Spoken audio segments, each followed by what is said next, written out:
Bir zamonlar qadimgi bir yurtda Xudobanda ismli boy savdogar yashardi. Uning mol dunyosi butun mamlakatni qamragan, saroylari oltin va marvaritlar bilan bezatilgan edi. Bu dunyoda xuddi abadiy yashaydigandek yashar, uning boyligi cheksiz edi.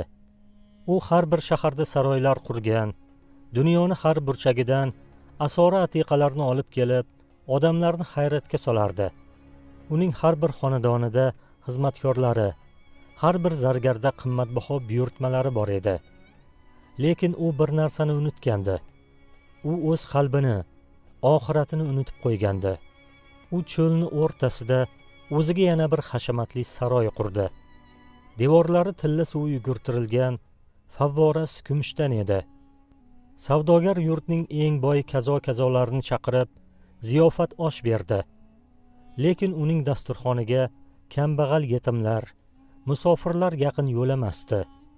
Xudobandaning yuragi tosh kabi qotib qolgandi. Bir kuni u do'stlari bilan ovga chiqdi.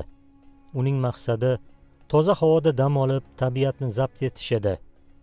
Lekin cho'l ham dunyo kabi kutilmagan sirli hodisa sinovlarga to'la edi. Ov payti Xudobanda yirik va go'zal bir kiyikni ko'rib qoldi. Kiyikning go'zalligidan uning ko'zlari chaqnab ketdi. Go'yo kiyik emas, katta bir boylik yugurib ketayotgandek tuyuldi. U kamonini qo'lga oldi. Bu o'lja uni ovdagi yutug'i, g'alabasi bo'lishi kerak edi. Shu payt cho'lning narigi tomonida kiyimi changga botgan kambag'al bir ovchi ham xuddi shu kiyikni ko'rib qoldi va nishonga oldi. Kiyik o'qdek yugurib ketayotganda ikki ovchi ham bir vaqtda o'q uzdi. Ikki o'q havoga uchdi. Biri qimmatbaho zargarlar yasagan Xudobandaning o'qi, ikkinchisi esa oddiy daraxt novdasidan yasalgan kambag'al ovchining o'qi edi. Kiyik bechora ikki o'q zarbidan yiqildi. Buni ko'rgan Xudobanda quvonib ketdi. Ular o'lgan kiyikni oldiga yetib kelishdi. Qarashsa, ikki o'q kiyik tanasiga sanchilib turgandi. Kambag'al ovchining o'qi yurakka, Xudobandaning o'qi esa kiyik bo'yniga tekkandi. Xudobanda o'ljani oddiy ovchi bilan bo'lishishni xohlamadi. Oddiy ovchi ham o'ljani berib yuborgisi kelmadi. Xudo bergan bolalarning rizqi-ku axir. Ular o'ljani bo'lisholmay tortisha boshladi. Shu payt bir qariya oraga tushdi va ikkala o'q ham o'ljani yiqitgan. Lekin mana bu ovchi otgan o'q kiyikni yuragiga qadalgan. Demak, kiyik uni zarbidan o'lgan. Kiyik uniki bo'lishi kerak, dedi qariya. Buni eshitgan Xudobanda ichidan zil ketdi va yoshing ulug' inson ekansan. Mayli kiyikni u ola qolsin. Agar sen bo'lmaganingda o'ljani hech qachon berib qo'ymasdim, dedi Xudobanda. Kambag'al ovchi o'ljani oldi-da va sen to'g'ri qaror qilding. Alloh seni to'g'ri yo'lga boshlasin, deb duo qildi va kiyikni olib uyiga jo'nadi. Bu duo Xudobandaning hayotini o'zgartirib yuborishini u hali bilmasdi. Savdogar ovni davom ettirishni buyurdi. Ular bir necha guruh bo'lib yo'lga otlanishdi. Har bir guruh belgilangan yo'nalishda harakat qilar, cho'lning qoidasiga amal qilib, adashib qolmaslik uchun bir-birlarini ko'zdan qochirmasdilar. Lekin Xudobandaga bu qoida erish tuyuldi. Qalbida mag'rurlik g'alayon qildi va menga yo'l ko'rsatish shart emas. Men nima qilishni o'zim bilaman. Sizlar boraveringlar, dedi-da, do'stlari e'tiroz bildirishiga qaramay, guruhdan ajrab, yolg'iz o'lja izlab ketdi. Lekin cho'lning bepayon barxanlari shamolda shavqatsiz guvillab turardi. Bu cho'lda Xudobanda uchun Allohning sirli tanbehi yashiringan edi go'yo. G'ururli qalb yo'lni emas, o'zini yo'qotadi, deyotgandek edi. Oradan bir necha soat o'tdi.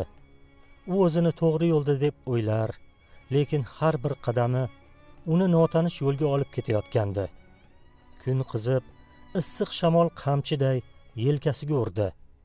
U kunning yarmiga borib, jazirama sahroda suvsiz adashib qoldi. U o'lja izlab, o'zi o'ljaga aylanib qolganini bilmasdi. Oyog'i titrab, chanqoqdan holi qurib hushidan ketdi va ulkan daraxtdek yerga yiqildi. Birozdan so'ng qushsiz yotgan xudobanda ustida katta bir o'laksaxo'r kalxat paydo bo'ldi. Kalxat o'z o'ljasi o'lik ekaniga ishonch hosil qilgach, savdogarning qornini cho'qilay boshladi. Kuchli og'riqdan boy o'ziga keldi va qarshisida katta bir qushni ko'rdi. Qush uni nimtalab yeyishni boshlagandi. Savdogarni qimirlashga holi yo'q, bazo'r baqira boshladi. "Yordam beringlar, yordam!" dedi u bor kuchini to'plab. Uning do'stlari uzoqda, saroydagi qo'riqchilari yo'q, oltinlari yordam bermasdi. Lekin Alloh mehribon. Uni nolasini yaqin atrofda qo'y boqib yurgan cho'ponning qulog'iga yetkazdi. Cho'pon uni qutqarib qoldi va uni kichik kulbasiga olib bordi. "Men tirikmanmi?" so'radi boy. "Tiriksan, bolam. Faqat seni ruhing o'lgan", dedi cho'pon va unga suv va qora non berdi. Bu kulba boyning ko'ziga dunyodagi eng orombaxsh, eng go'zal koshonadek ko'rinib ketdi.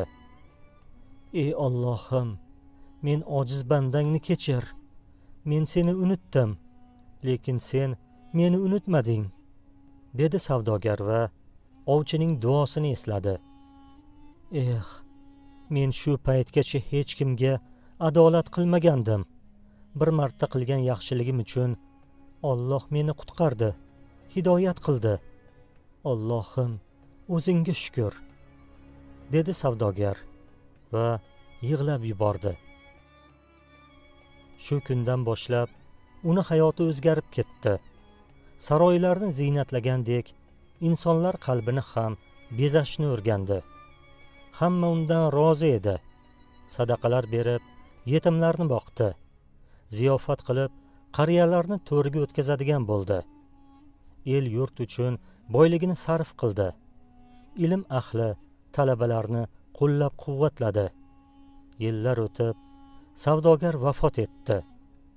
Uni butun xalq so'nggi manzilga kuzatib qo'ydi.